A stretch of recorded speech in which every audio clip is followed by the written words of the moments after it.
Հարգելի գործընկերներ, երևի թե հետևյալ կերպ արձանագրենք, որ դատարաններում այնինչ տեղի է ունենում, դատարաններում այնինչ խոսում ենք, դատարաններում այն իրավական դիրքորոշումները, որ ներկայացնում ենք, այսքան մարդիկ գալիս են աջակցելու, դուք բոլորդ այսքան ժամանակ նվիրում եք այդ ամենը լուսաբանելու, ես իսկապես ինձ մոտ հարց է առաջանում, այս ամենը ինչի համար է արվում։ Եթե կարող է պարզապես հայկական ժամանակ օրաթերթը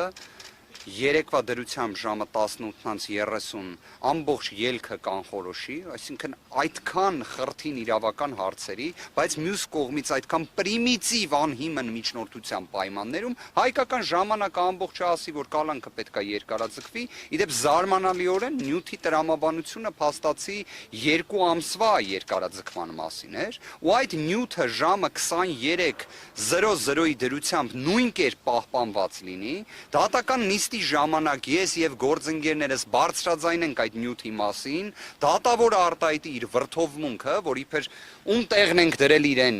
ինքը ոնց թե պետքա լրատվամիջոցի կանխատեսումներով առաջնորդվի, 100-ից 100 կանխատեսումը կատարեց։ Ինչպես 2025 թվականի հունիսի 17-ին Հայաստանի Հանրապետության ամենաբարձր պաշտոն զբաղեցնող անձը ուղղակիորեն կանխորոշեց իրավապահների գործողությունը, այս դեպքում էլ հայկական ժամանակ օրաթերթը կանխորոշեց դատական գործընթացը, դատարանի որոշումը։ Ես նման բան Հայաստանի Հանրապետությունում չեմ տեսել։ 2 ամիս կալանքը, միջնորդությունը կալանքը երկարաձգելու վերաբերյալ բավարարել, երբ դրանից 1 ամիս առաջ ասվում էր, որ 1 ամսով է երկարաձգվում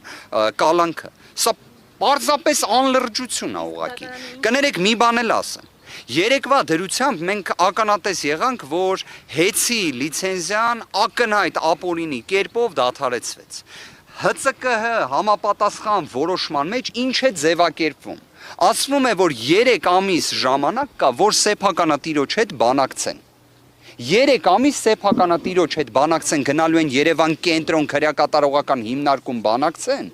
Անկեղծորեն եմ ասում, սա նման է որոշակի իմաստով ահաբեկչական գործողության։ Ահաբեկիչներն են ի վերջո պատանդ պահում մարդու։ Սա ինչ վարքագիծ է, այսինքն եթե գործընկերներ շատ հստակ ասեմ եւ ներողություն խնդրեմ ձեզանից։ Եթե մենք խոսում ենք իրավական process-ի մասին, այստեղ իրավական process չկա։ Այստեղ առաջին իսկ օրվանից իրավական process-ի նշույլ չկա։ Մենք ամեն անգամ պարզապես ելնելով նրանից, որ սա ի վերջո դատարան է կոչվում, այստեղ կա դատարանի շենք,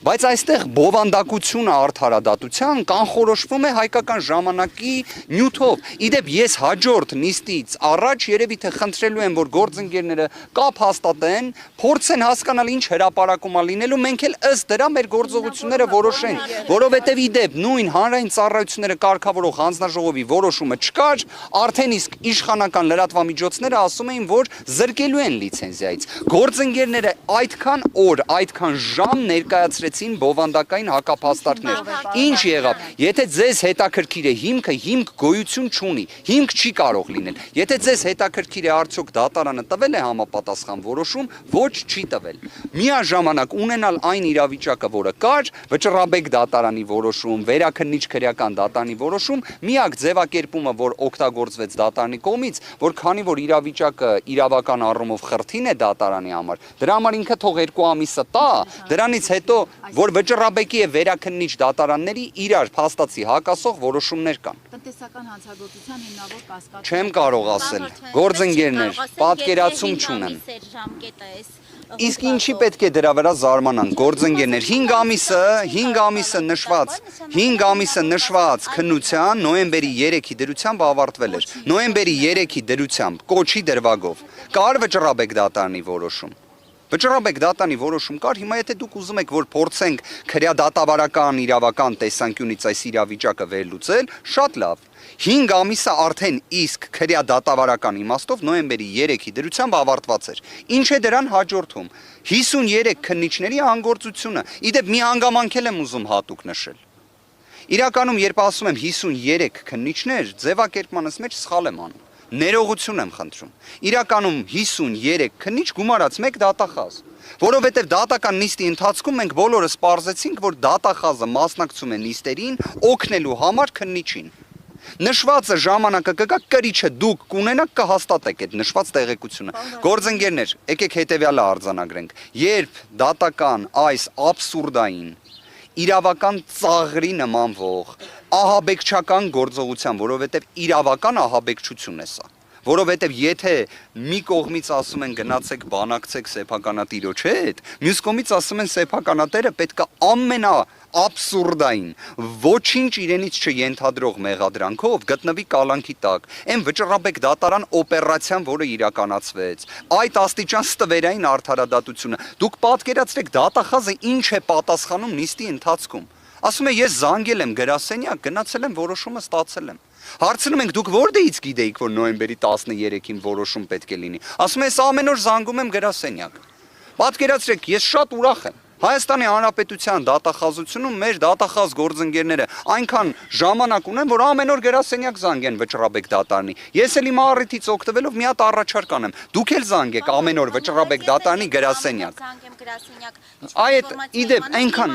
հա, իդեպ մի հատ ամեն օր զանգեք դուք էլ վճռաբեկ դատարանի գրասենյակ միջդատական վարույթում գտնվող գործի դատական ակտի հրապարակման օր չիմանալու պայմաններում, որտեվ ինձ նոյեմբերի 13-ին իրազեկում են, որ նոյեմբերի 13-ին դատական ակտ է հրապարակվում, որն էլ ես ստանում եմ նոյեմբերի 14-ին, բայց դատախազը գիտի, որ նոյեմբերի 13-ին գնա գրասենյակից որոշում ստանա։ Էն էլ չկարողացանք պարզել, վերջը արձեռնա ստացել թե այլ եղանակով է։ Կներեք գործընկերներ, ես ներողություն եմ խնդրում, դատական ակտը կլինի, հերթական իրավական ծաղրը այսօր արձանագրեցինք, իրականում վիրավորական աստիճանի, մարդ ով եկել է Հայաստանի Հանրապետություն, հունիս ամսին, իր հոր 40-ին մասնակցելու համար, որից հետո դուք բոլորդ հայ առաքելական եկեղեցու հետևորդներ եք, հայ մարդիկ եք, ձեր ցավը տանեմ, երբ անձը հարազատ է կորցնում, առաջիկա նոր տարին իր մեջ խորհուրդ է պարունակում,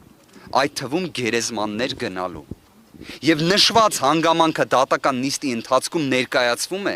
քննիչը պնդում է միջնորդություն, որ մինչեւ հունվարի 18-ը Սամվել Կարապետյանը լինի անազատության մեջ, դատախազը պնդում է միջնորդություն, որ Սամվել Կարապետյանը մինչեւ հունվարի 18-ը լինի անազատության մեջ,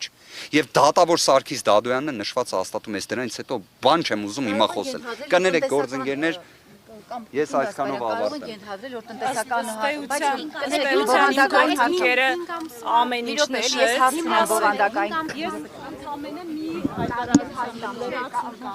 մենք հարցեր տանք, հայտարարություն մի արեք։ Կարող ենք ենթադրել, որ տնտեսական հանցագործության հիմնավոր կասկածը այս դատարանը հաստատել է, որովհետև եթե կոչով չպետք է լիներ այլևս անազատության մեջ, ստացվում է դա է։ Ձեր հարցը հասկացա,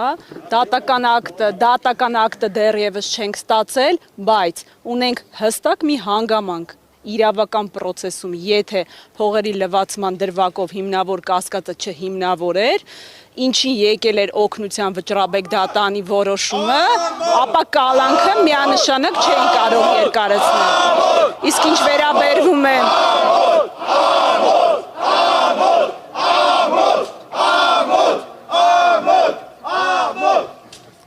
Իսկ ինչ վերաբերվում է այո, իհարկե, իսկ ինչ նշեց իմ գործընկերը, որ դեռևս 3 ժամը 18:30-ի դրությամբ արդեն իսկ լրատվական ցանցերում մասնավորապես ժամանակ օրաթերթը գրել էր, որ խափանման միջոցը հայկական ժամանակ ներողություն գրել էր, որ երկարացվել է, ապա պետք է նշեմ, որ այո, դրա մասին մեր անհանգստությունը արտահայտել ենք նաև դատական նիստում, արդեն ժամը 11:00-ին դատարանին բարձրաձայնել ենք, դատարանը վրթովվել է, որ մենք նման իրականություն ենք լրատվական միջոցներից, իրականություն չէ, ճակերտավոր իրականություն ենք բարձրաձայնել, ասելով, որ նշվածը ինչ կապ ունի ինձ հետ, տեսանք, թե ինչքանով կապ ուներ։ Մի հարց, պարոն Կարապետյանը մասնակցում էր նիստին։ Իհարկե, մինչև վերջ։ Բնականաբար հայտնեց, որ պարոն Կարապետյանը որևէ առնչություն չունի այս ամենի հետ, առաջադրված մեղադրանքները չի ընդունում եւ որևիցե կերպ անգամ մեծ ցանկության դեպքում ոչ մի կերպ խոչընդոտելու ոչ միտում ունի, ոչ նպատակ։ Այս 53 քննիչներից բաղկացած խումբը, 53 այս ընթացքում 53 ինչ քննչական, ձեզ հայտնի ինչ քննչական գործողություններ են իրականացրել եւ ինչպես է գնահատում նրանց ջանասիրությունը։ Բավարար ջանասիրության մասին եւս դատական նիստում բարձրաձայնվել է, օրինակ բավարար ջանասիրություն որպես այդպիսին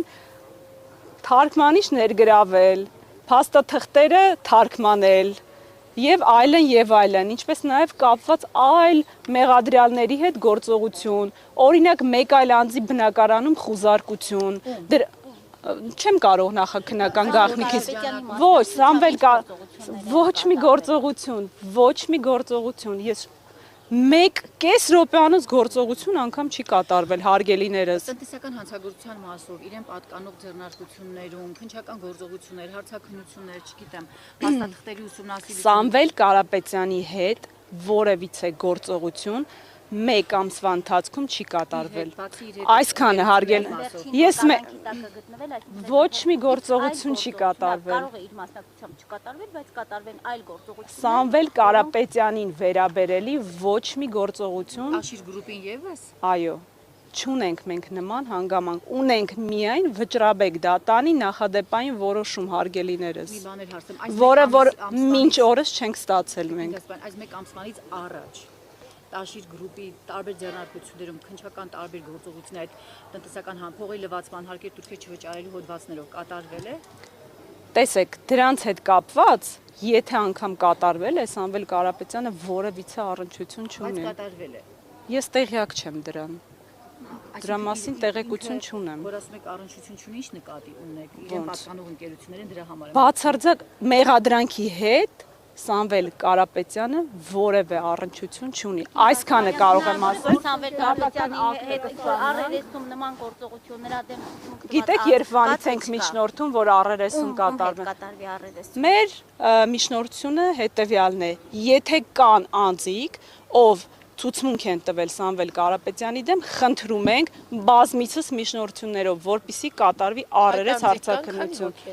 Մենք միջնորդությամբ հանդես ենք գալիս, եթե կան այդպիսիք, մենք չունենք, որ կան այդպիսիք։ Իսկ կան որոնք որ տնտեսական հանցագործության մասով դեմ են արտահայտվել Սամվել Կարապետյանին։ Ոչ, չունենք նման տեղեկատվություն։ Շնորհակալություն։